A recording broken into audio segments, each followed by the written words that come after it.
The Share Pickers Weekend Podcast with Justin, Paddy, Peter and Steve. The content of this podcast is not intended as investment advice. It is for information purposes only. People in this podcast may hold positions in the stocks they talk about. Do not buy anything based solely on a tip or recommendation. Please do your own research.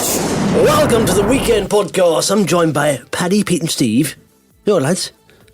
Hi. Good day to you. Hello there. I just made my way from the, do you know what, I hate themed nights. I just made my way from the house to the office there, and it's like a war zone, you know? It's like bangers being let off and all that stuff. Stop it. What are you talking? Did any of you do Halloween? That's another one. Halloween. Did any of you get involved in that? Did you get many trick-or-treaters around your way? Thousands of them. I literally had a queue out my door. Yeah, I know. Pete, Steve? No. Two. I say, It's just good because I didn't get into the second bag of sweets, so they're now mine. Second bag of sweets. Give them one sweet each. That's all. Here's one sweet for you. That's what I do. Oh, no, I gave them 3 sweets each, but... It's excessive. Yeah. So, do you know what? We get loads. I say we, right? What happens is, Monty goes mad about it, and Megan, they dress the house up, right? Fred is now a bit old, so he can go out with his friends. And then, so they go out as well, Monty and Megan, with a dog. I'm left in the house on my own, with the house all dressed up. That's how you attract Halloweeners, you know? So all the pumpkins there. So people come along to the house there, right? Yeah. And, you know, I've got pumpkins in the garden, there's skeletons in the garden, there's lights in the woods, and they come to the house, the parents with kids there, you know, and I'm there, just a middle-aged man on his own, you know, literally really decorated the house, thinking, why is this guy really gone overboard with the Halloween decorations? It's a bit dodgy, isn't it? Yeah, weirdo. So I'm there, you know, and not only that, so many of them are queued up. I literally, you get to sit down, and then also I got to sit down, and there's a queue on the block almost, because the house is so far decorated, everyone knows this person's got lots of sweets, you know, so the queue on the block, got to sit down, knock, knock, get up to the door, take your tea, take your sweet, one sweet each, please, one. So some kid in a bumblebee costume grabbing loads. Hey! Oh, you made them take themselves? Yeah, well, no, I got. I'm standing there as a middle-aged bald bloke with a Halloween bucket full of sweets, you know, and the parents are just standing behind. They go, "What's this guy doing here?" The house is all dressed up, but you're just dressed normally. I'm just dressed normally. Yeah. So take one each. Shut the door then. Sit down. And I'm sure there's a saying. Do you think you sat down yet? Yeah, right, knock. Oh, again, right? You got to say, it was like hours. This went on for hours. I was trying to watch a film, and I could not. I'd stop and start the film. Oh my God, I'm really going to get mad here. So, what film was it? Was it Halloween? Well, I didn't watch it in the end. No, so it was that one I'm going to recommend at the end here. Very good film. So it comes to about 2 hours in now. Right? This is really odd that happened. 2 hours in, and knocked the door. There's a guy standing there in a very odd, like a middle-aged guy like me, in a costume, right? Just a guy. And then behind him were kids with parents. And I thought, I don't know if this guy may be mentally immature or something. Maybe he's about 10 in his head. So I said to him, oh, what are you dressed as then? He said, I'm from Amazon. And literally, he said, oh, right, sorry. Because he did have some helmet on and stuff, right? Something odd.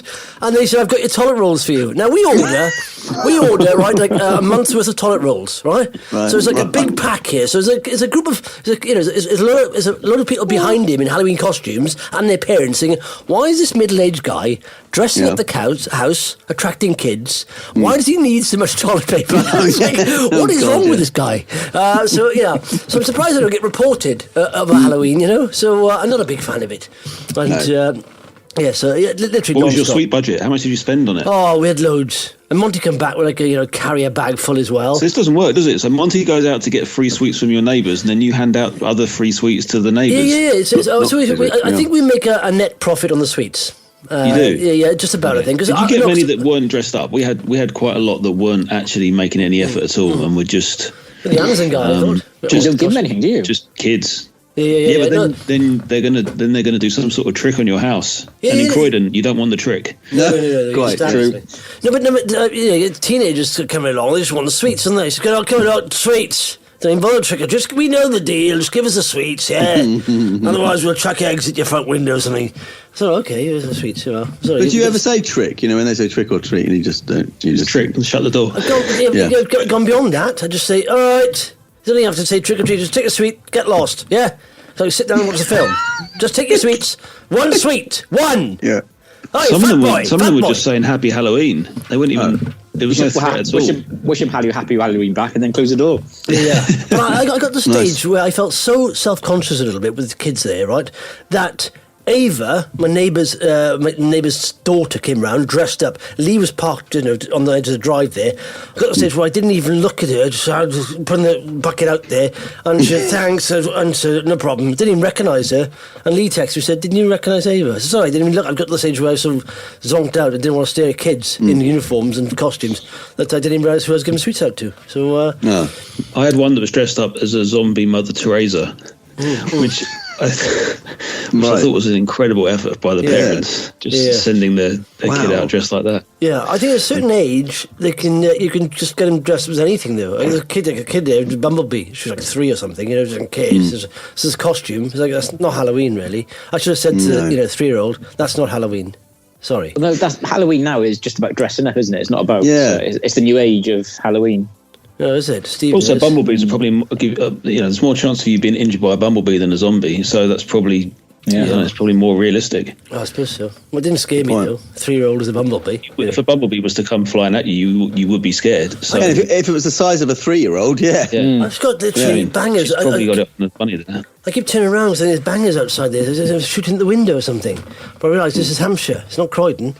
So can you imagine what you're going to be like when you're like 70 years old? Your the moaning level will be like beyond. Yeah. I know, but come on. I bet Steve dresses up. Do you, Steve? Hey, get into it last night. No, well, that got weird, didn't it? Again, for the reasons you say. But actually, I don't have a family. What? You don't have a family? That's sad to hear, Steve. I thought you. Well, a family with children, you know what I mean? Oh, all right. So they haven't been wiped out. No. Yeah, they got stung by bumblebees. Yeah. That was a weird way to break that news. If that was yeah, just on a Halloween gag. Yeah, I've got a family. So anyway, boys, big week, wasn't it? Hey, in the markets. Hey, whoosh, hey. Not really. Boom, butter bar, boom, butter bar, boom, butter bar. What? You wouldn't know from your end of week profits, though, would you? No. How do you know about my profits? No, by the way, on the sweets, we made a net profit, because what happens is I only give out 1 sweet at a time, and Monty takes a lot more than that. So he takes a handful. Okay. Clever. So I don't know if you missed, obviously you missed the weekly webinar, but I talked about the acquisition on there. Also, another big reveal on there. I don't know if you saw this. I didn't realise this, because I'm doing the webinar. I didn't see that. Yeah. When I'm speaking, I can't really see anyone. I'm just looking at the screen on my presentation, And on the chat side there, I was just going through it, and someone said, I'll change the name of the person, but someone was saying, Bob, stop picking your nose. Why are you in the bath, Bob? Bob's in the bath. Why is he picking his nose? And literally, I thought, are they making this up or what? And at one point, I said, Bob, you're going to lose your finger up there. What, you got your brain or what? Stop picking your nose. And this, Bob, obviously, of course. And then someone said, oh, my God, Bob. Whoa, your camera's on. Your camera's on. Turns out he was in the bath. He stood up. You saw the lot. That was the big reveal. I was making a big reveal on the, on what I thought about the big acquisition. Bob upstaged me completely with his tackle. Literally, why would he be in the bath? And he's completely unaware. So I do a setting on Zoom, because you can preset it. When I get, start the webinar, everyone's cameras are on. You can turn them off if you want. Bob obviously didn't know that. And so Bob made a special guest appearance on the podcast, and little Bob, and 2 mates, or 3 mates, depending on how you count them. But I didn't know him to the chat. No, I didn't know until afterwards. Spotlight Bob. Yeah, afterwards on Discord, I didn't know. Someone said the reason why there was sort of a kerfuffle in the chat section was Bob got up and you could see his tackle. He was in the bath. You could see his portfolio. Yeah. Was that Canadian MP that was doing the same thing, wasn't there? Why? He was walking around naked in his hotel room and on a governmental chat, and so he apologised, and then 3 weeks later he did exactly the same thing again. So perhaps it wasn't so much of an accident. Yes. Probably to get some kind of twisted thing from that. I won't say Bob was like that though, because he's a member of the Sharepickers Investment Club, and people have joined that, have a certain level of quality, decorum, and well, we're on it. Just standing. That's true. Yeah, we're members. Cool. So, Steve, now give us a review, make it positive, because you've been to the Boom Battle Bar in Cardiff, okay? Yeah. And you went there recently, and you just went for food, which is encouraging. So, give it. No, I didn't go for food. I just went for drinks. Oh, drinks. Okay, I do apologise. Sorry. Went there for battle. Yeah, and he didn't go there with Battle, which is... so, Steve, explain how the boom... I've seen videos of it, of course, because I haven't experienced it. Why are we talking about this?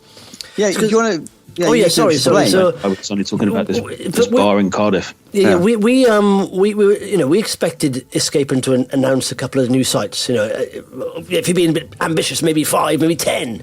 But they came out with they'd acquired Boom Battle Bar, and an advanced pipeline of 21 sites, total pipeline of 39 sites, and they're going to co-locate. And in fact, what happened was, right, I saw the Lakeside launch, and I saw it on LinkedIn as well, and I saw one of the members went there and they posted a picture. And I thought, why is the Boom Battle Bar logo very close to the Escape Hunt logo? I thought, that's very odd. So and I looked into the Boom Battle website and saw all these sites coming up soon on their site. I thought, wow, that's ambitious growth. I thought, I genuinely thought, that's the kind of growth we need at Escape Hunt there. That kind of, that many sites been opened, really ambitious. And so... I just looked at it. I thought, why is it? I don't understand why the logo's so close. And someone said, then, oh, actually, it's in the same kind of unit. I said, really? So I emailed Richard, CEO, and just went, Boom Battle Bar, eh? And I think he thought I knew more than I did. That's what I just thought. Okay. He said, all right, listen, all right, listen a sec. And then a call from the IR guy and said, we're going to make you inside on something. I said, oh, okay, all right. And what's an IR guy? He's Investor relations, And right. then he sent me an email out to confirm. And so during that time, you can't tell anyone, can't trade in the stock or anything like that.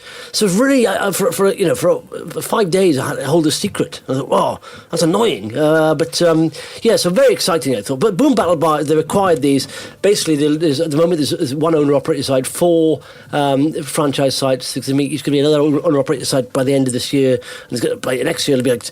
I think it's 5 owner-operator sites and 15, 20. They're really expanding very quickly. And but it's very encouraging. So, Steve, explain, because you've been there to Boom Battle Bar Cardiff. That's one of the ones there. But what's it like, Steve? What is it all about? Give us the review there.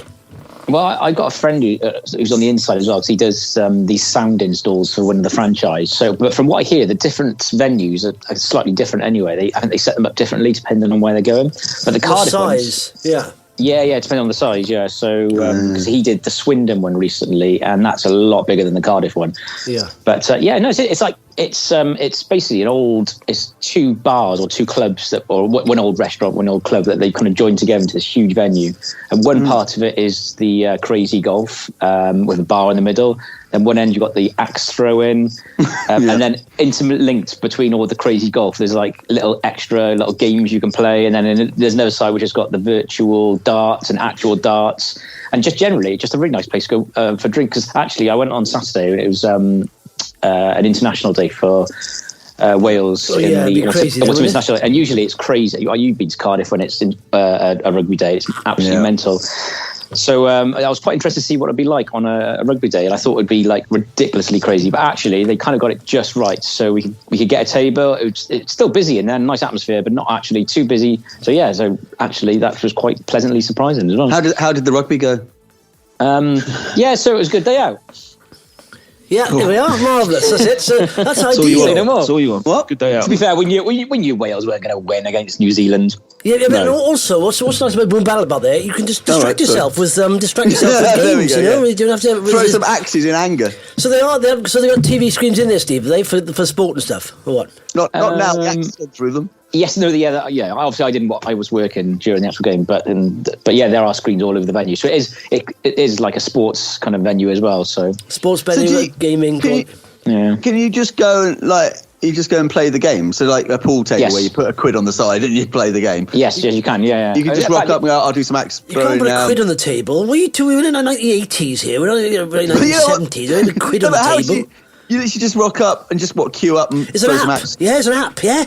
Well, no, because when you basically it's very well organised. When it's like a reception and there's got like hosts. So when you walk in, they like, what do you want? You just come for drinks. So if you go for drinks, they'll take you to a table. If you go for games, they'll take you through what games they've got and whether they need to book you in. So it's done really well organised. And you can obviously just go in and kind of do it yourself, but you've got people there waiting as you walk in to say if you're new to the venue. So yeah, it's good. And then the escape hunt element. Obviously, there isn't one of those in Cardiff at the moment. No. So when Well, how's that going to work, Justin? Did you just book so that it depends separately? on the size. They're not going to co-locate all of them, but there's enough big. For example, like Norwich, for example, that's 11,000 square feet. Cardiff is only 5,500 square feet. So you say, is that quite big, Steve? I don't know. I can't work out. Does it seem quite big? It's not that big. Yeah. Paddy, I'm not asking you. I'm asking Steve. He's been bigger. there. Paddy, I'm not asking you. Steve. You've just told us the size. 5,000 I square feet. I don't know what a square foot That's looks a like. metric. I've got normal shaped feet, not square feet. I can't measure, I haven't got square shoes. Yeah, imagine, I've been in 5,000 square feet. It's not that big. Yeah, it's well placed. Bloody idiots. Right, Liverpool. So Cardiff is one of the smallest, though. So Cardiff is, in fact, it is. Is it? It's 5,000 square. It's smaller than the ones that are 6,000 square feet. Yeah. I don't know what a square feet is, but anyway, listen. So you don't know what a square foot is. What is it? I've never been 1 foot by 1 foot. I've never been into a shoe a small shop. warehouse size. I've never been into a shoe shop and they've showed me square shoes. Oh, okay, right. So I know what a foot looks like, but not a square foot. If you've got a square foot, that must be hard to walk. Must be hard to walk. You've got 5,000 of them. That's like a millipede in his family. Yeah. But Really anyway, just put it in good context here. The bigger ones will have, escape rooms in with escape hunt. But like Norwich, 11,000, Cardiff, 5.5, Liverpool, 10,000 square feet, Lakeside, 14,000. So that's got one in. Right. That's a lot of square feet. Eastbourne, it's got 8,000. Swindon, that's 15,000, Steve. So, that's 3 times the size of Cardiff, pretty much. O2 Arena, 17,700 feet, man! Yeah, there's a lot of space there. Yeah, Edinburgh, 10,000. Oxford Street, 15, right in the middle of Oxford, 15,000 square feet. And these, by the way, Lakeside, they're saying Lakeside, Oxford Street, and the O2 are what's called super sites. They've got a massive footfall area, and they'll outperform, even though it's in the average, they give average sort of revenue guidance. By the way, already Lakeside is doing, I think, 30% more than their box economics, the Boom Battle Bar, and of course it helps because it's co-locating, it shares the cost and all that.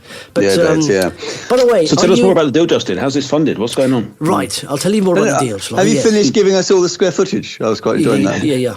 No, okay. I can go. Listen, I can go through all of them if you want. Yeah. Okay. By the way, you've got all these, right? You've got 10,000 to 15,000. Then you've got Hull, 34,000 square feet.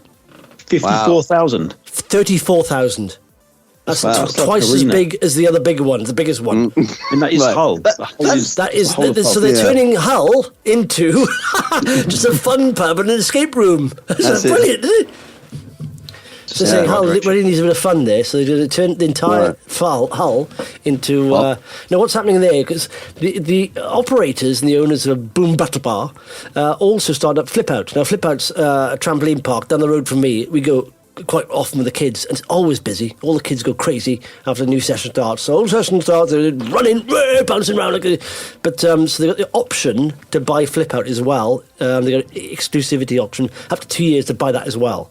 So I did watch your video the other day. Does that mean in 2 years they get to buy it, or they can buy it now for 2 years? No, they can buy it now. They're exclusive, so no one else has the option to buy it for the next 2 years. Apart from why have they got that? Why have they got? Is it part of the Boom Battle Bar? Did I just say that? I'm sorry. Steve, what you have to do is listen to the words. Pretty sure you just said that. Yeah, if you listen to the words in order, you'll understand what I'm saying. My bad. Sorry. Yeah. So I'll say it again. I'll say it again. Right. So what is Flip Out? Yeah, just when people go into Flip Out, they go crazy. Right. I think they just put gas in the rooms, do crazy gas. Escape room on trampolines. Nice, yeah. And they have to get through a hole in the ceiling. Boing. With an axe. Yeah. With an axe. Yeah. So anyway, total. And a pint of lager. Sorry. Yeah. Hang on a sec. Right, so yes. No, do you know what? There's so many things in this deal that's very good. For example, the total pipeline has got 12.6 million of landlord contributions. That's nuts, isn't it? On rent paid, bills paid, most of them are bills towards bills. In the advanced pipeline, the 21 sites, so that's 12.6 million in the 39 sites. In the advanced pipeline, that's 21 sites, that's 7.6 million is the contribution there. But also, guys, in this fundraiser, the total amount, I think, is 17 million, but they're only paying 9.88 million right now. And then there's an earn-out. Basically, the rest will be paid on achieving revenue goals and rollout goals and targets, So that's how it works. But also, if you are an existing shareholder, which we all are, then you get as an open offer. So 1 for 12. So you can get one share at 30 pence. What are we now? 36 pence, I think we are? 36 pence a share. One share at 30 pence for every 12 you own. Right. So if you own 12 shares... When are we getting notified about that? Exactly. There's a bit of corporate action. On Barclays, who doesn't like a bit of corporate action, eh? Have you experienced any corporate action on your website yet? I have had some. Have you? I say. So on Barclays, I know there's a little tab on the website, not the app, where it says corporate action, and there'll be a little notification there, and it'll come out there, do you fancy a bit of corporate action? I say, yeah, come on, push it my way, babe. So that's how you apply via your broker. If not, you have to call them up and say, excuse me, I've had no corporate action. And I'm looking for some corporate... Just call up Barclays brokers and say, or your brokers and say, hey, I'm looking for some corporate action, you know what I'm saying? Harry and Larry, oh, hello. Yeah. Oh, hello. We got no chance of Harry and Larry asking us. Yeah, Harry, we've got another pervert in the line. Yeah. There's another weirdo asking for some corporate action.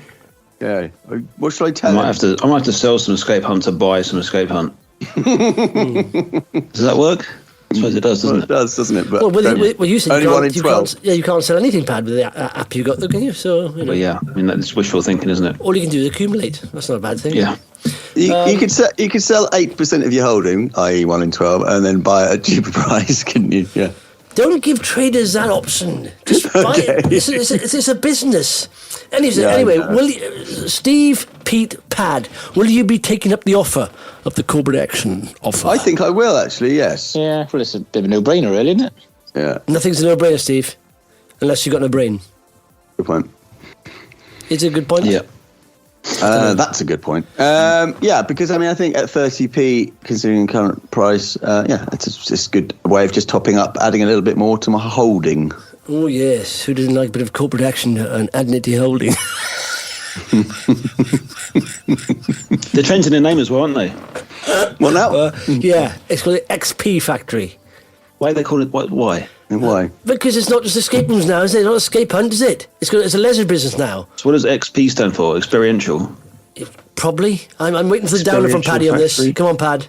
On logos and names, Pad always gives a downer on it. It'd be nice if you said, that's quite good, actually. I quite like that. It's a bit weird. Well, It doesn't really say what they do. It's very vague. No, it's about experiential leisure. That's what it's all about. Experiential leisure is growing very quickly. Just call yourselves experiential leisure. Unless they thought that version of Microsoft was fantastic. Let's copy that. That's it. Yeah. See, XPG, I think, XP Group, maybe? XPG, I don't know. But listen, I'll be taking up the offer, and I'm going to tell you why right now, okay? Tell us. Okay, when you're looking at investments, using all the information you have available, you have to work out which one is most likely to double, triple, quadruple, even quintuple. In short, which one will give you the biggest reward for the lowest risk? It's all about risk and rewards. On the risk side, if you invest in any business, what are the risks? And of course, I've got a filter to look at that, my strategy. But essentially it comes down to how easy is it for the company to achieve what they're hoping to achieve? And what can upset it? Like lack of cash, simplicity, or complication of the business. It is a simple business. They have hurdles there, jurisdictions. Is an auditor set up there?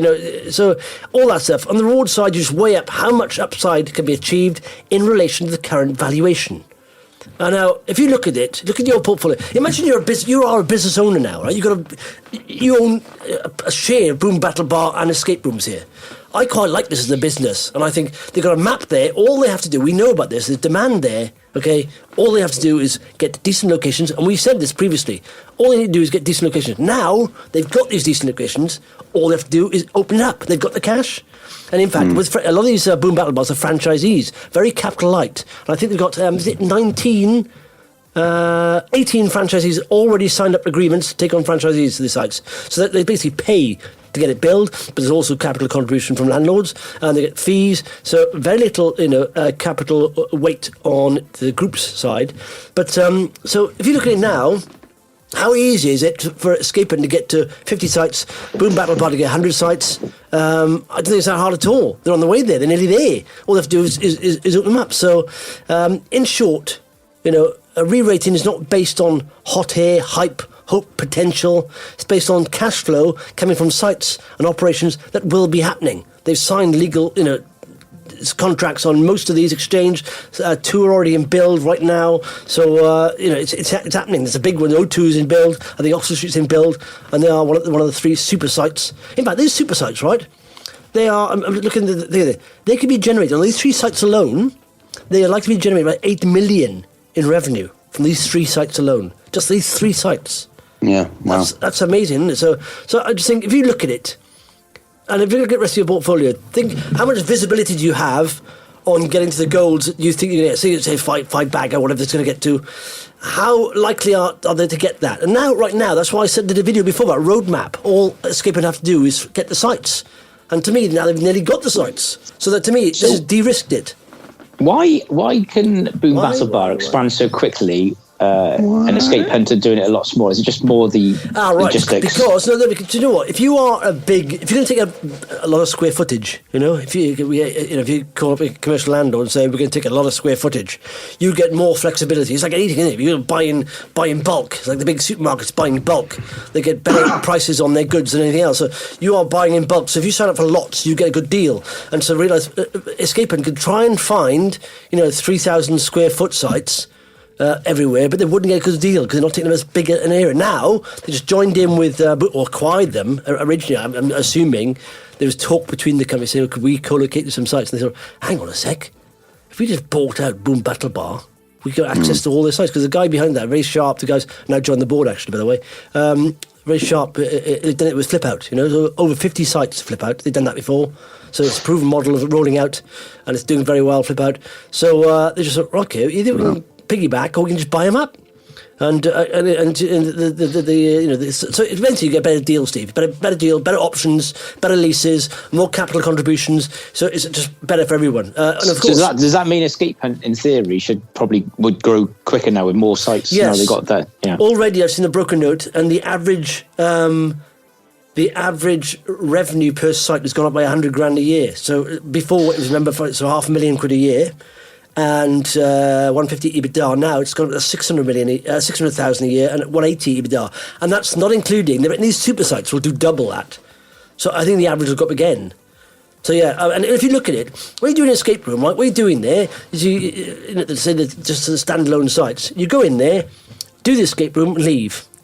Now where they're located, you probably go in while you're waiting, have a drink, maybe have a nibble, and a bit of food. Yep. And then you just get, and all that money now is coming to Escape Hunt or XP, so or XP Factory. So XPF it should be, not XPG. So XPF maybe. So Jim says, so people, co-location. There's shared costs on everything. There's shared costs on staff and management levels. So just synergies are there, excellent in it. And of course, people, the more they drink, the more they like to play games, the more like to try. So it's just more footfall, isn't it, in that area? People just more dwell time. It's called dwell time. One more question then. You can get some more if you want to. So obviously the share price pretty much didn't move this week, obviously with the fundraise. So the fundraise hasn't actually happened yet, is it? Well, no. So what happens is that there's it's happening. Everyone's they've got. I know it's happening, but it hasn't happened yet. So basically, it hasn't been. So when it does actually happen and the shares get made available, does that mean the share price will go down in theory, or will it go? What will happen there? I don't think it'll go. I don't think it'll go anywhere near. I don't think it'll go 30 pence. No, because essentially you've got some big investors coming on who are taking big chunks at 30 pence, and you know what? Don't worry about it in the short term anyway, because this is going to go in one way. No, it does. I'm just interested to see what will happen. I have no idea of the market mechanics here. I mean, basically, it's all the timetable. I think this is. If it does go to 30p, will you eat your socks? Yes, I'll eat my stocks. Okay, listen. Here we go. Record date was 2nd November. So if you ex-entitlement date, open offer. So if you're on the register, it's 22nd, isn't it? No, the 2nd, so 4th of November. So you've got to be on the register for the 4th of November, not the. Pete, you on the register? Yeah. The last time and date for receipt of completed application forms for open offer is the 11 a.m. 19th of November. So you have to take up your open offer entitlement on the 19th of November. So no shares of exchange. Is it a bit of, I don't know what's going on here. Maybe some people trading it a little bit because there's lots of volume going through at the moment. So you've got a lot of this stuff going on. But they've just raised understand they've just raised pretty much half their valuation, which is amazing. And this was only about a 10% discount because the shares, when they did the roadshow and they present to institutional investors, the share price was about 33 pence. So it was only, but it went up. In the next few days to about 37 pence. And then when they did the offer at 30 pence, it was 20% up. So it wasn't a big discount. They raised a lot of money at not a big discount. So anyway, generally, results of open offer will be announced on the 22nd of November. How many people have taken part. Announcement of results general meeting, generally 22nd of November. So, admission effective new shares come on the market but it's all been done and dusted then by 23rd of November, 8 a.m., 23rd November. And, that's it then. So, And then will they trade as XP then? I think that is, the general meeting is also to say, anyone new ticker. Anyone not want to be called XP Factory? Then Paddy put his hand up. Why don't we just call ourselves Experiential Factory? What do you think, guys? What do you think, guys? I just think there's a lot to be said for clarity. Yes. I didn't know. Excuse me. Yes, you at the back there. What does XP stand for? Experiential. Oh, I see. So why don't we call ourselves Experiential Factory? It's quite long, isn't it? Yes. Experiential group. Yeah. Where is you should say, excuse me. It's more the factory than the XP that's blowing my mind. I've got to be honest. There's no factory involved. Yeah. One more question. Where is the factory, please? Can we visit the factory before we vote on this? Is the idea that it's a factory of brands? Is that what they're trying to get across? Well, they're saying they're basically they're manufacturing experiential fun. Right. That's the factory. Yeah. Okay. Cool. So, all right. I'm on board now. They just need to tagline the explanation. I think you should ask them. Can I actually visit the factory before we vote on this, please? Because I want clarity. Where is the factory based? How many people are going to be working there? Are there like trolls? Are you employing the goblins? It's going to be staffed by goblins, isn't it? Yeah, that's perfect. So what are the shift patterns like? Hey, language. Sorry. The great thing with goblins is they're all quite short, so you could stack more floors in a small building. Good point. So it's all coming out the general meeting, all that stuff, yeah. It'd be good if you went to the general meeting to ask absolutely ridiculous questions in a straight face. Can you ask Richard if we can get some VIP cards? Yes. Can you get? I can't believe he hasn't invited us to one of these yet. No, I mean, you have talked up his share price over the last year dramatically. What do you mean? I'm talking it down. I've never talked it down. Only up. But it's people wanted to see you eat socks, so they sold. This is actually based on this rising here is based on everything. I mean, we're going from like literally. This is based on sites here for 2021 and 22. So and this is revenue growth. I've got a massive. I spent the evening and the day going through this spreadsheet. It's quite exciting.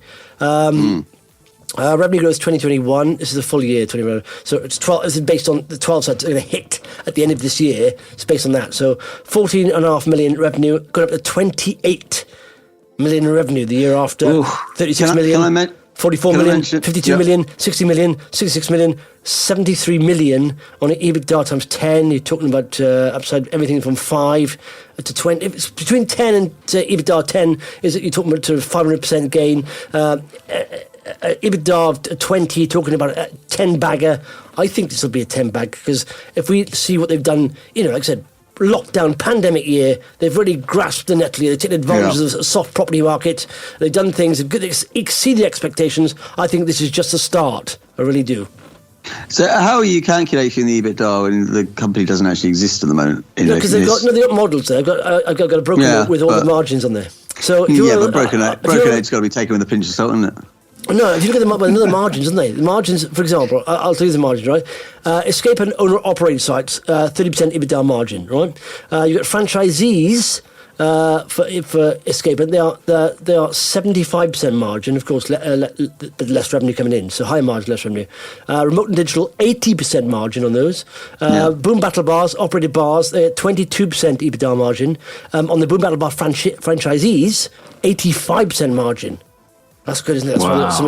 And the breakdown in owner-operated and franchisees. So with Escape Hunt, it's going to be about, I think 4/5 will be owner-operated and 1/5 will be franchisees. I think it's in the UK this is based. And with Boom Battle Bars, the other way around, 2/3 will be franchisees and 1/3 will be owner-operated. But I think the premium sites, which we know, Oxford Street, Lakeside, O2, will be owner-operated.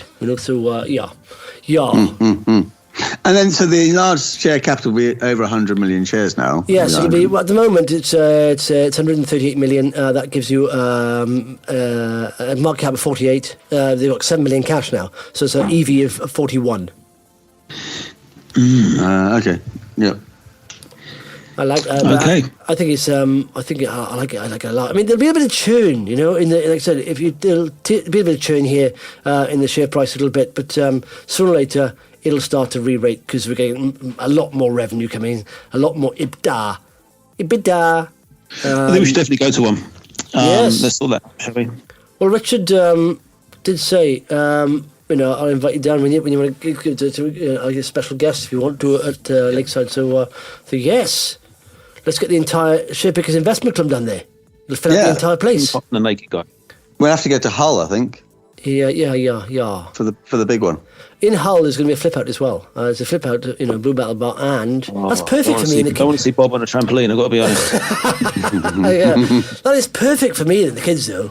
Just go there. I can eat and drink. They can go on the trampolines, and they do an escape room as well.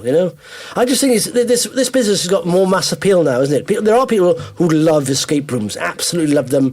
I went in there with a family, which are arguing, shouting at each other, pressing everything, pulling everything. Don't pull that all together. Stop! It's going to be in a certain order. You've got to do this in an order. This friend of Monty pressing everything. Get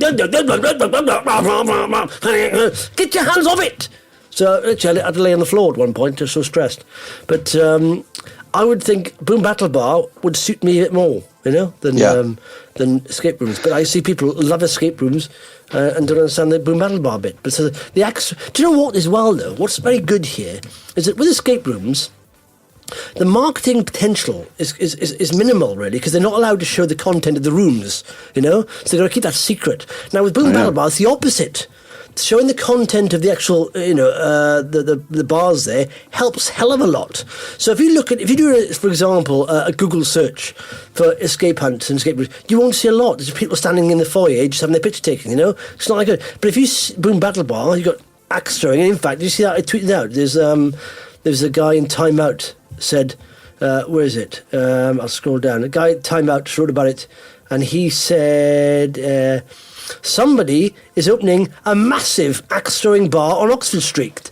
And I said, not just anybody, it's Boom Battle Bar and Escape Hunt.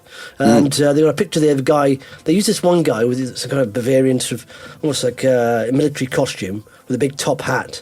He's the Boom Battle Bar, I don't know what he is, Bavarian axe guy, I think, but he's in this picture.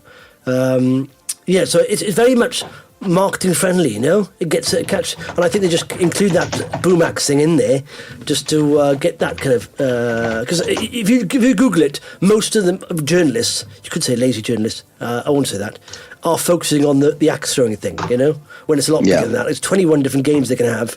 That's the one bit I don't get at all. I've seen it, people doing it, and it just doesn't seem to me like interesting at all. No, so really dull. No, exactly. For marketing, it works, doesn't it? Because it's throwing axes. But when you actually do it, I'd prefer to do something else. I think darts, something like that. But I mean, so I played when I was in Colombia. I played a game called Tejo, which is they put like a board of sand on the ground, like same sort of distance as the axe throwing, and there are these little bits of explosives in it, and then you lose these metal discs at it, and if you hit one that explodes, then you seems win. like fun. That's a lot more fun. Yeah, wow. That's the thing. You see, do you know what there is? I'm not in trendy London. Paddy, you are. Apparently, there's a company called Flight Club there. Just darts.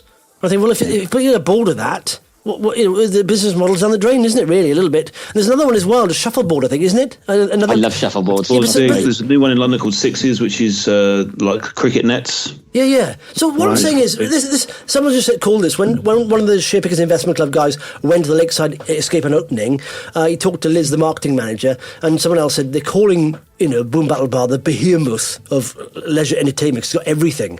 And, where you've got one offer, These got like 6 offers or 7 offers, different games you can play. And if one gets stale, just swap it out. It's all modular. Just swap it out, put another one in, you know? So it's that kind of optionality as well, which I quite like. I mean, if I was going to start a business and I was just banking it all on people just playing darts, I think after a while, it's in trendy London, parts of, whatever. What's the trendy parts of London bad at the moment? People always start things. And Shoreditch. Shoreditch and all that, Croydon, yeah. And they last, they're a fad. And you think, well, hang on, it didn't have any longevity, that. But this is basically... Good, Steve. What are the drinks like? What are the food like? Because people said the food are quite nice and the drinks are quite nice. I've heard. Yeah, I haven't tried the food, but my friends have. Tell you what, mate, this night really out, great, like a Toby Carvery next door. Yeah. Did I tell you once we went to Toby Carvery first with Fred when he was, when he started having his own sort of plate and doing stuff, and you got the end, you get all your food. You know, this meat, yes, that meat, yes, that more meat, vegetables, no. Anyway, you get to the end, and they have bowls. Communal bowls, like there's gravy with big ladles in them, gravy, there was like bread sauce, there's cranberry, and we said to Fred, do you want any cranberry juice, Fred? You might like that. And he went, well, we just turned around, just finished our things off, turned around, Fred had his mouth and the ladle, drinking it from the ladle in the communal bowl. We turned around, he put it back down, he said, no, I don't fancy that. Don't like that. I just realised, I said, Fred, don't do that. People are going to use that. All people have to use that, because he's only 7 or 8, you understand? So, okay. And you realise he's probably not the first kid to do that. Oh, yeah, absolutely. And I'm thinking that's why I'm not a big fan of communal stuff like that, self-serve and all that. Right, it's not communal at the moment, is it? So I think they've gone back to the old-fashioned way, haven't they? It's the old-fashioned a roast dinner for $6.95, though. I mean, you can't go wrong with that. They just serve you the food. Yeah. So what is shuffleboard, Steve? I don't know. I've never played it. Weirdly, they don't actually have that in the Boom Battle Bar in Cardiff. I know the Boom Battle Bar do it because I've seen it in their adverts, but they haven't got any in Cardiff because they're quite big boards. I don't know. They're probably about 10 feet. 12 foot. Yeah, about that long. And then they're kind of like the surface of like a bowling lane, and they're covered in like a light sand, and you get these discs. And it's like balls, effectively, but it's not balls at all, actually, because it's not like you just got to get them in without getting them into the lines. All right. Well, yeah, it kind of is like balls, yeah. But and if you throw the disc too hard, it falls off the end and you lose it. So it's kind of like getting curling. It's like curling, but not with no ice. Paddy just described it in one word. Steve there was leaving me more confused than I started with. What is it? Bowls, not bowls. A little bowls, it's not really. It's got you fall off the end and stuff, and the bowls fall off the end, but there's no bowls there. Okay. Curling. Oh, okay, curling. Right, so that's it. So no, we should think it. What I said before. Sometimes if you come down here, I think you're coming down soon, aren't you? I think, I don't know. But if we used to try and find something to do, didn't we? Like, like Steve hates golf now because everyone's a winner in that. Even when Steve loses, everyone's won this. But you get bored of that. I get bored with the golf as well. And then we've tried other things. Paintballing I did not like that. Let's do some weightlifting. Weightlifting again, Pat, you're on your own there with that one. Yeah. So the thing is, you go to a Boom Battle Bar, you're drinking and eating, and there's plenty of options there. There's an optionality, isn't there? You just have to move. Can they open one in 2 weeks down there? Yeah, probably. But there's going to be one inside. Actually, like a bar where you drink and your mate does weightlifting and you watch him Paddy, start going Croydon. Shoreditch would love that. Weightlifting bar, just watching your mate weightlifting while you're getting drunk. Yeah. So, but there's one in Southampton coming soon. I don't know when that's coming. Look at the times here. Norwich, Cardiff, Liverpool, Lakeside, Eastbourne, Swindon, O2, Edinburgh, Oxford Street, Exeter, Wandsworth, Rams, Bath, Glasgow, Watford, Coventry, Ealing, Aldgate, East Manchester, Oxford, Bournemouth, Leeds, Ipswich, Southampton. All right, it's advanced. Everyone's talking about pop music. Yeah, Hull, Reading, Sheffield, Chelmsford. Right. Good. But we should go and visit one of these places, and it'd be quite funny, wouldn't it? Most of these are like in exchange planned opening at Q1. Most of them. There's Q4 is O2, it's going to be opening before the end of the year. But most of these like Edinburgh, Oxford Street, Exeter, Wandsworth. Only that's in build now. Q4 that's been in Wandsworth, but Q1 is Bath, Glasgow, Watford, Coventry, Ealing, Aldgate East. That's amazing how many they're opening, isn't it? In that short space of time. Yeah. Are there any other companies on the O2 and Aldgate East are quite close to each other as well. Sorry, Pete. I don't know whether that's going to be. I don't know. How are they that close? Are they? You can't walk. Not walking distance, is it? It's pretty close. It's like 2 or 3 stops on the tube. Yeah, but there's different populations. You don't want London. I don't know if you know about London. It's got quite a few people live there. It's a high density population area. Yeah, I don't know. You could put a I'll McDonald's try out on at every the street, O2 can't first, and maybe Oxford Street, and then see if there's a space for one in the middle. you? Yeah, but That's just me. yeah, I'm assuming there's quite a lot of people around that area, isn't there? Because that's why when you go to London, how many McDonald's are there in London? 3. Yeah, there's one in Oxford Street, one in Aldgate East, and one in O2. yeah. So yes, I'm sure The queues are massive. yeah, they should open some more up actually. Yeah. There's a really good pizza restaurant near Aldgate East, though, so maybe that's not a bad shout. Is it called Domino's? Oh no, that's not a restaurant. Is it called Pizza Yeah. Express? Are there any other companies on the stock exchange, or is it just Escape Hunt now? What happened to What happened? Infinity on Friday? That had a bit of a slump, didn't it? I know. I don't understand what's going on. I think people are selling the 5 shares to take up their allotment for. I really don't. Straight back to it. I think they are, honestly. No, people ask me, right? I have no spare cash, right? I do now. How did I get the You spare? sold G-Fins. No. This is why I went through the floor. I sold a little tranche of each of my other shares because I genuinely thought, what's now the best reward for the lowest risk? And it is Escape Hunt. I think I'm looking. I'm biased because I think that. I'm not biased because I'm mad about it. I like it, of course. But if you own a business, let's say you're a business owner now, right? I'd be quite excited to be owning this company that's growing very quickly. The demand is there. It's quite exciting. And as a business owner, think of what you own, what you do for a living, and think of owning this. So we are business owners. You are owning a share of the business. I think it's quite an exciting business to be in. It's expanding. It's both premium brands. I mean, I quite like it. It's very good. And also, I imagine the Americans would love Boom Battle Bar. They'd love it. Some of those places in America, they just love drinking. Probably a bit soft for them, isn't it? No, competitive socialising. You obviously, someone said on the website they have to have some kind of gun kind of thing in there, shooting and stuff like that. Probably. Someone said to me about they worry about the health and safety aspect of the axes. It's like in a cage, isn't it? But I thought they're stuffed as well. Yeah, just don't worry about it. They don't give you an axe and just let you get on with it. Yeah, but do you know what I thought? Fully demand. Yeah, no, I thought that as well. I thought, but yeah, that's a good point. I thought about it. If someone goes mad with an axe, but I thought, hang on a second. If someone goes mad in a pub, you can do it with a pint glass. You can do it with a knife. You can do it with anything. If you really want to do damage to someone in a pub, you don't need an axe, do you? I actually spoke to the guys who were running that part of the business when I was working in there, and they basically said when they're doing all the consent forms, because you've obviously got to fill all those bits on, they're basically judging you to see how drunk you are, or not drunk. How if you're too drunk, basically they'll work it out, and then they won't let you do it. Yeah. Justin, did you need someone to point that out to you, so that there might be a slight health and safety risk there? No, I thought about it, and then someone else said it on the Share Pickers Investment Club, and I thought about this as well, but I thought, in fact, do you know what? Alcohol. Yeah, axe and alcohol. But I thought Same with darts, though, isn't it? Bowling. Exactly. You can do some damage with a bowling ball. A bowling ball, exactly. I mean, if you and wanted golf damage, as well. Yeah, Billiard cue. Billiard cue, anything. All of these games got weapons in them, really, haven't they? Let's be honest. And in fact, you're probably more accurate with a snooker cue than you are with an axe. So, well, it depends what you're doing. Yeah. If you swing an axe, though, the weight will take you round. You'll be off balance, and someone just whack you on the back of the head. So it's hard to attack someone with an axe. Effectively. Yeah. It's not the most efficient weapon, is it? Table leg. Yeah, that's a good game. That I like table leg. Good. One of my favourites. So, apart from your theory that the Share Pickers Investment Club are leaving Gfinity to put in money in Escape Hunt, why did we see that drop? That's my theory. That is my theory. I mean, I just think maybe it doesn't take a lot, does it? A couple of cells, and it moves up and down. Okay. But again, we'll have a results on Gfinity soon. The GDM's looking very good. All the figures they're posting on social media looks very good. So we'll see. We know what the figures are going to be because the broker's note's done an update on it, and the broker's note was compiled after the period end. So they're going to do 5.5 million in revenue. The margin's going to go up. It's improvement on last year. 22% growth from last year, and that's just a start. It goes up to 40% growth year after.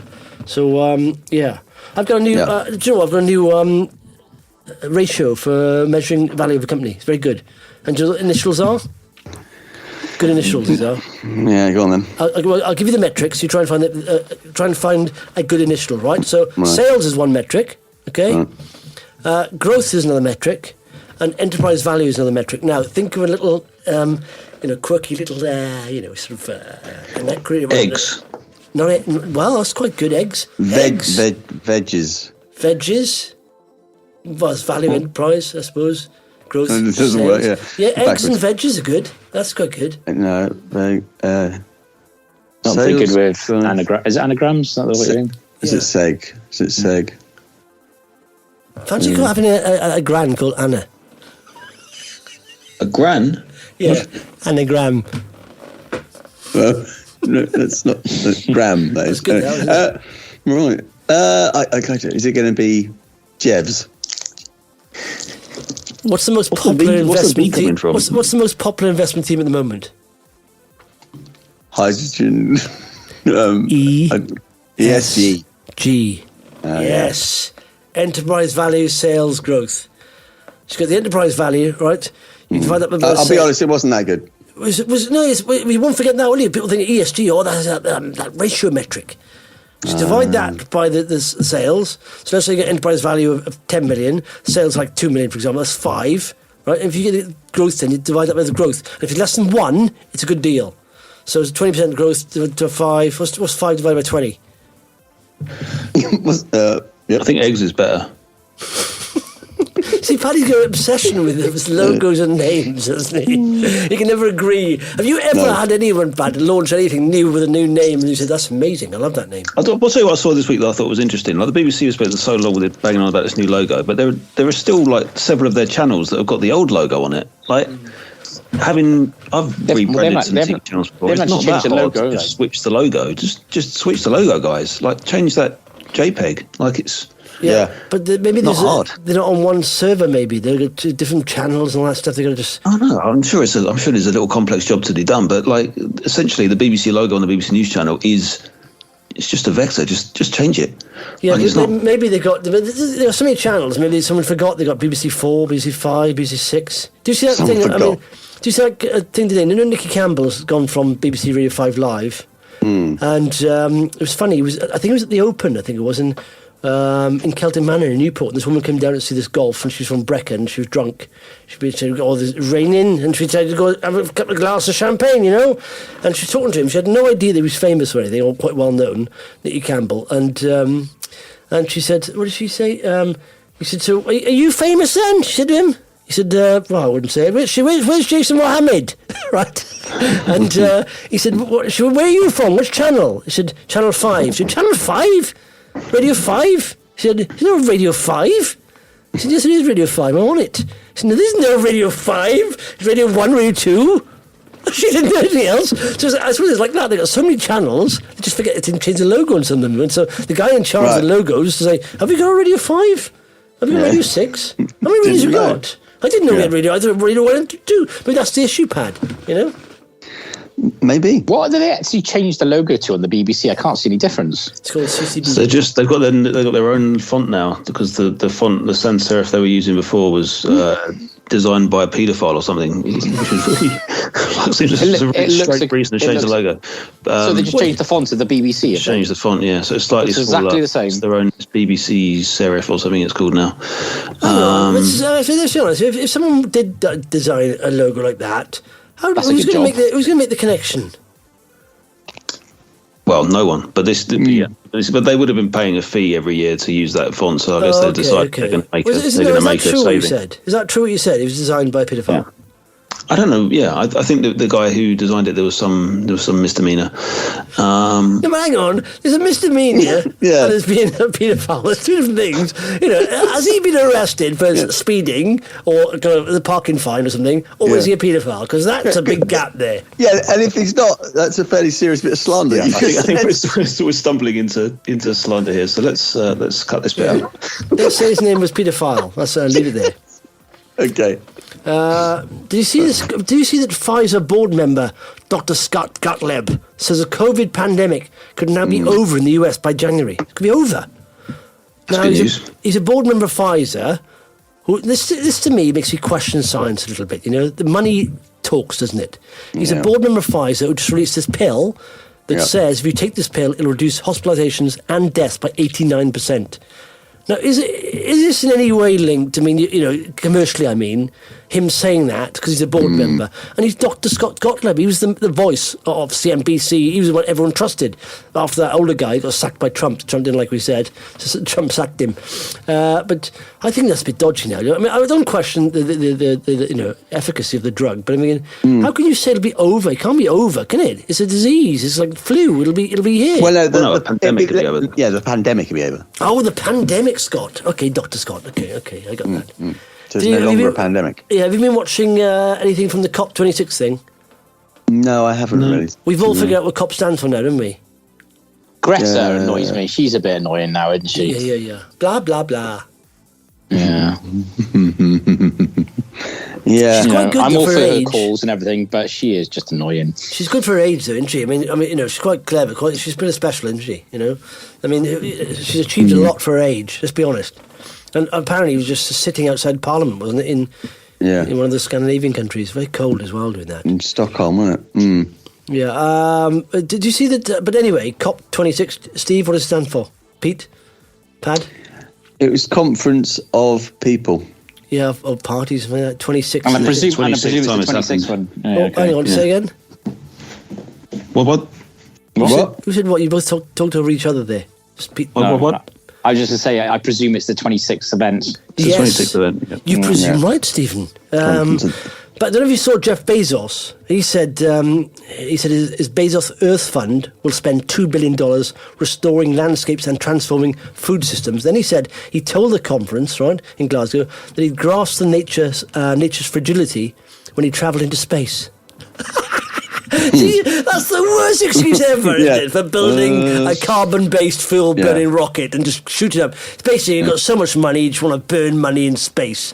And he says, I just realised the fragility of nature by taking the space rocket. We all knew about the fragility, Jeff, without having to get into your, the bell-end rocket. And burn tons of fossil fuel. Yeah, fossil fuel. We all knew. And because of that, I'm going to donate $2 billion. It's like that to him. How much is that to him? It's not a lot, is it? It's like he's worth about. Is it his one that's got a problem with the leaking toilet, or is that the other one? What? The other guy. One of the space station space. It's either Bezos or Musk who's got a leaky toilet in his airship. Wow. In his airship. So when they go into space, there's like wee leaking out. You don't want that, do you? Well, yeah, I think carbon's a bigger problem than the wee. Yeah. Did I dream that, or is that actually a story? I might have done that. Well, do you know what, Steve? You have amazing dreams, fella. That's your. Look at that. Imagination can run wild, right? You can think of anything in the world. Steve's thinking Jeff Bezos has got a leaky toilet in his spaceship. Yeah. Imagine spending £11 million on a ticket for a 12-second flight, and during that 12 seconds, you're having to jump out the way of flying pits. That's not good, is it? It's not good, is it? And by the way, anything else? Oh, by the way, do you see Andrew Bailey? Do you know who Andrew Bailey is? No. He's the governor, mate. All right. Oh, yeah, Bank of England. Bank of England governor. But he's very posh, very posh. I just want the governor to be like the governor to you. He's kept interest rates on hold, and he said interest rates will need to rise, and they will rise. Yeah? And he says, someone said apparently he's accused he's bottled it, because it was 85%, the market had an 85% chance, which is almost as high as Polarian's chance of getting FDA approval, of raising it this week. And he did not bottle it. I did not bottle it, right? They will go higher. Right. But because of Labour, apparently. Paddy. What? Paddy. Sorry, I wasn't listening. What were you saying? Yeah. He hasn't raised interest rates because of Labour. Paddy's obsessed with politics, isn't he? That James O'Brien thing, I don't understand what he was saying, Paddy. He was not connected to Brexit, but he was trying to make it connected to Brexit, wasn't he? He was trying to say, see? He was doing the exact opposite. He said it is Brexit. He was saying that, to everything. Whereas in the past, that all of their misdemeanours could be just excused because they were screaming, it's because of Brexit. Now that Brexit is done and over, they can't use that excuse anymore. Therefore, the veil is starting to slip, and some people are starting to see that maybe there's a little bit of lying going on. There's always lying. That's politicians. You've got to be able to lie. I know, but changing the rules of the way that MPs get judged just because one of their own is going to get done, like that's slightly that's taking it too far. And even they admitted that by U-turning on it. So So, have you seen the passion in Pad's voice when we talk about politics, Pad? You need to get in there. Get in there, mix it up, fella. It just exhausts me, mate. It just exhausts me. Do you know what I think, though? That's the trouble. That's the Absolute trouble. scum. Yeah, and also, but how do you get anything done in politics? Is it basically just arguing and stuff like that? And I don't understand how you'd get anything done. You need to, by working together, ideally by working together. But that seems beyond. That'll never happen with it. Yeah. No. Anything else happening on stocks anyway? But nothing really apart from there's no news out, was it, on anything else? Was one of your fun corner stocks? Didn't Pete decide to be transparent this week? Are you still in C4XD? I am, and there was a great 16% rise on Friday for no particular reason, which is always interesting and suspicious. It'll be down by 22% on the. I'm generally suspicious about Pete's boasting of rises because I'm in United Oil and Gas, and his boasts usually followed by, which he doesn't report on this, and a minus of even further than it went up the day before. So. Yes, that's it. People always boast about their rises. That's the thing on Twitter, isn't it? People on Twitter always boast about a riser. Yeah. They go, hang on, what are the rest of your portfolio that's down in the red about 50%? And they don't mention that. No. The UOG stuff I always on the WhatsApp group go, UOG up 2% today. In fact, the next day's down like 8%. It's back at. In fact, you know what? Some big volume there today on Friday. It was like big seller volume. Don't know why. Oh. But it's literally hitting. We are. It's the lowest been 2.37 recently, but it's literally now 2.6. It's not far off those lows. So there's fake claims from. No, but C4XD's volume on Friday was like 1.7 million, and normal average volume is 353,000. So I don't know what's going on there, but it's probably some Telegram group, isn't it? Saying, "Oh, look, they've got they're involved in COVID tests." COVID tests.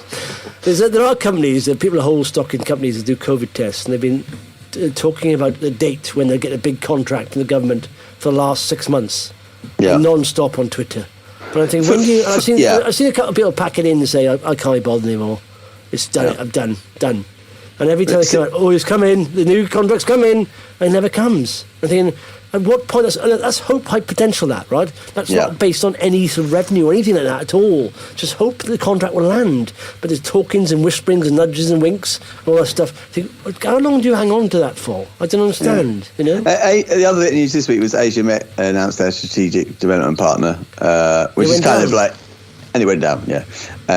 Why is that? Well, I suppose it's been in the offing, and I suppose it's still away from production, isn't it? So, who knows? Sell on news, but another fun corner stock that I'll just hold on to, like C4XD. Yeah, so there's been people holding on to that for years as well. I've seen people on Twitter talk about that for years, and I think you've got a lot of patience there. I do hope it pays off one day because you've had a lot of patience. You've been a loyal shareholder. I hope it pays off. Saying that, you never know. So you could do, even COVID testing companies, it could have land an amazing contract. And my kind of luck, I jump out a couple of weeks before, a couple of months before, and say, I can't be bothered with this anymore. And it goes berserk. So but that's, like we said before, 3% of my portfolio, whatever. Just a bit of fun, and let's see what happens. That's fine. I've got my bigger stocks that I'm more focused on, and there's a larger chunk in. So, I'm all right. I'm happy with my strategy. Okay. Did you watch Moneyball? I really liked that. No, I'm going to watch that. I sort of thought I'd seen it, but I looked at it after you mentioned it on the WhatsApp group, and I haven't. No, this is why I was trying to watch this, right? On Halloween. I didn't watch maybe 10 minutes. I kept rewinding it. It's people disturb me. I rewind it about 20 times. I restart and stop there. You know what? I'll wait until I'm on the treadmill tomorrow. I'll start watching then. It's a lot easier. But one of the things I watched to the end, even because it's based on a true story. Brad Pitt. Even though I've written here Bad Pitt, Jonah Hill and Philip Seymour Hoffman. He's died, isn't he? He's committed suicide. But based on a 2003 non-fiction book by Michael Lewis, who's also done, Fast Traders, what's it called? I can't think what it's called. Anyway, but an account of the Oakland Athletics baseball team in 2002, and the general manager Billy Bean. He's got a low budget and he can't buy staff, and this bigger company, the Yankees or someone, buy their 3-star players off them, and so they haven't got any budget. They say we can't. So then they get Jonah Hill, who's like a stats guy, and he basically optimises everyone's games, and he starts buying these players that have been told as write-offs, not worth it. But he said they haven't. And he sorts of basically they have an amazing. I don't think they did so many. They break their record for amount of games won basically ever And they did it. They compared them with another team. Said the Yankees, won, and they paid basically 1.4 million per run, basically, and you paid 200 grand per player. Yeah. So it's amazing what you've done there based on stats alone. So it's good. And in fact, the guy who plays Jonah Hill, or the real character there, didn't want his real name mentioned in the film because Peter Brand he's called in the film, but he's called Peter something else in real life because he didn't want the publicity, but he's written a book on it and all that stuff. But no, it's very good, very well done, excellent stuff. I think very good. Okay.